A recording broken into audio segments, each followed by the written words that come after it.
BC Kalev Cramo ja Riia Barons väärisid vastastena täna teineteist vaieldamatult. Arved klaariti omavahel ära alles lisaajal.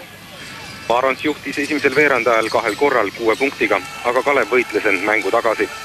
Kui Barons tegi teisel poolajal 52-52 viigiseisul 13-2 vahespurdi, ei murdunud Kalev ikkagi. Esmalt hoidsid vahet alutavan Raik Keerles ja Kristjan Kangur. Keerles tõi hea visketabavuse juures lõpuks 13 punkti. Ma ise tunnen, et ma hakkan nagu enda kohta leidma võistkonnas ja saan aru, nagu, mis treener nõuab ja on ka rohkem nagu vabadust antud võrreldes eelmise hooajaga. Kanguri arvele kogunes lõpuks 21 punkti ja koguni 11 lauapalli. Ning vaatamata sellele, et Baronsi mängijad tabasid kaugelt teisel poolajal paremini, võtsid otsustavatel hetkedel õnnestunud mängu enda peale Marlon Parmer ja Travis Reed. Parmer tõi 10 punktist 8 vabaviske joonelt. Reed korjas ründelauast 5 palli, tuues Kalevil lõpuks 23 punkti. Just Reedi vahetlõige ja korv viisid Kalevi 6,2 sekundit enne normaalaja lõppu ette 78-77. Lisaaja päästis Baronsile Raimond Vaikulise vabavise. Eelnevalt nägid kohtunikud läbimurdel viga.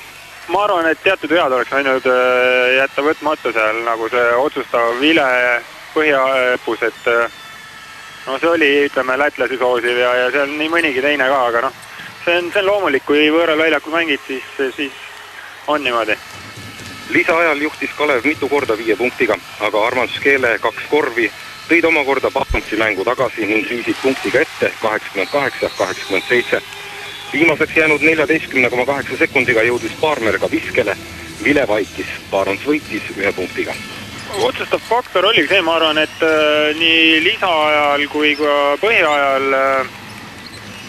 juhtimas olles hakkasime liiga kiirustama otsustaga ja mäng muutus kole individuaalseks. Nagu alati, kõik mehed tahavad päästa mängu, aga ei tule välja nagu see.